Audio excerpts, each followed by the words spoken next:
മാനത്തു നോക്കൂ കറുത്തിരിക്കുന്നു കാർമേഘമല്ല കരിമ്പുകച്ചുരുളുകൾ. പൂക്കളെ നോക്കൂ വെളുത്തിരിക്കുന്നു പിച്ചിയല്ല വിഷം തിന്ന തെച്ചി. കാറ്റിനെയൊന്നു മണത്തു നോക്കൂ മണം ഗന്ധകപ്പാല പൂത്തുലയുന്ന മാദകം. പൊക്കുവെയിലേറ്റൊന്നിരുന്നു നോക്കൂ പുറം തോലറ്റിറങ്ങുന്നതഗ്നിസർപ്പം.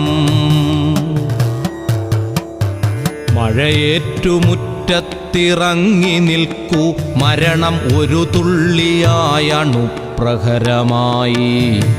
ഉപ്പുകല്ലൊന്നെടുത്തുപ്പു നോക്കൂ കടൽ കണ്ണീരിനുപ്പിൻ ചവർപ്പിറക്കൂ.